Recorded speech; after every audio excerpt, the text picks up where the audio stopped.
My silver troops are marching on, gallantly in all their glory. As I feel them in my crown, each strand seems like saying, "Come sit now, I'll tell you my story." The lines on my forehead, the freckles on my cheeks, this extra crease around my neck. As I caress them all softly, they embrace me in a warm hug and say, "Sit for a while and gossip with us." Did anyone here say wrinkles? Nay, that's the supreme artist bearing his brush on the canvas of my life. Did I hear dark circles? No, that's the rangoli around my eyes. So with a spring in my steps and open arms, I welcome every symbol, every sign that celebrates each milestone of my life. But then I look around, and what do I see?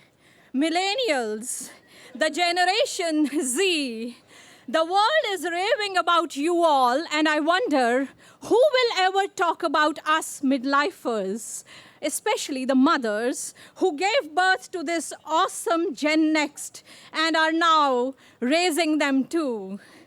So presenting the story of our lives, transcending through our roles as mothers, daughters, wives, but trust me, there is much more to us than just that too.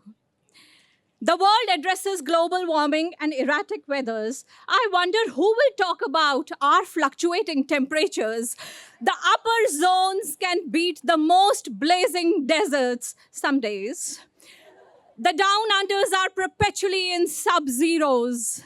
Challenges to keep up a pleasant shine.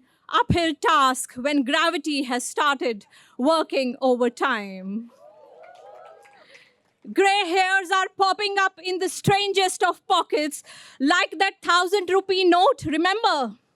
That 1,000 rupee note that kept emerging post-demonetization out of deserted wallets. Did someone here say it's my age to sit back and reassess my investments and profits? Come on, I do that every day. The real estate in my backyard has appreciated.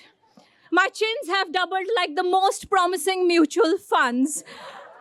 My jawline has vanished like Malaya and Modi, Nirav, I meant.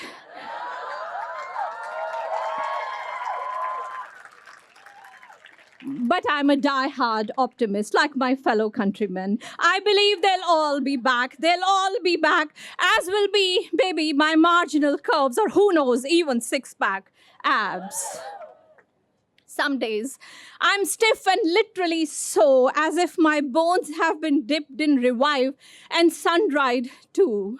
The next morning, I take charge of my body and mind and embark upon a century ride. That's the way, at my age, one between the legs, I define. My fellow midlifers are acing marathons and triathlons, an orgy of exercises, I wickedly call them. Age or agility, forget it. Raising you all, the millennial kids, has taught us nothing is impossible. It's all up there in the mind.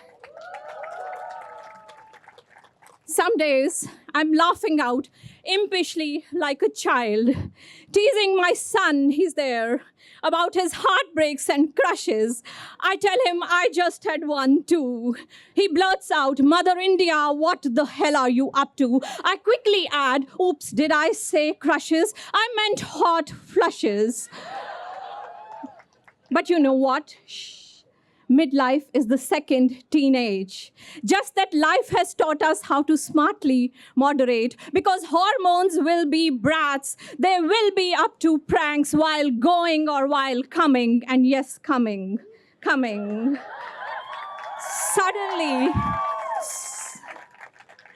Suddenly, it sounds so overrated. It is as if not linked to Aadhaar, it might soon get deactivated. Some days, I'm struggling to cut out the cacophony, the din of relations, of responsibilities, of judgments, of opinions. The next moment, I can make music and sonnets out of the same noisy dissonance. With all my demons, I have made peace. Instead, I'm now flirting with all my dreams. 4 decades and more of seeing patriarchy at its peak, stereotypes being soiled, cobwebs crumbling. The toughest were the ones that were lurking inside our houses. Still a long, long way to go. So to the men around, dear darlings, fathers, sons, husbands, brothers, and others, and others, and others. Because giving is a habit we cannot give up on, doesn't mean our rights, our dignity we have offered you on a platter.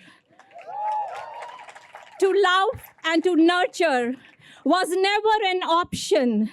To love and to nurture was never an option. That is in our DNA. That is how I am wired. I'm the rock by your shore if your waves are severe. I'm your anchor if you feel fragile or lost. But to guard my own self-respect, I know pretty well how to disconnect.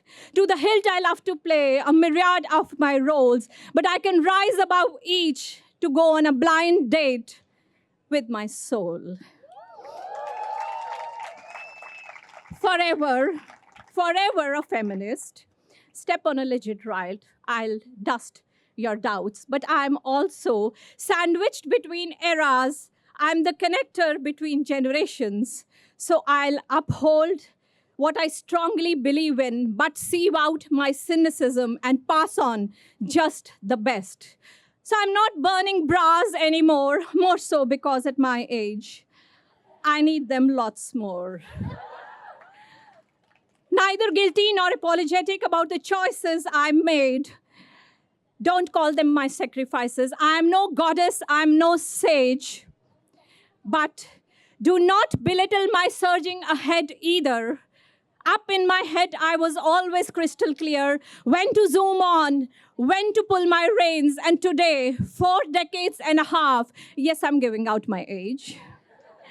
4 decades and a half in the bliss of my haven, my work, my offspring. I celebrate every war, every ceasefire, every balance that I have made. I am a superhero, and my 6 yards are my cape. I am a superhero. My 6 yards are my cape. Thank you so much.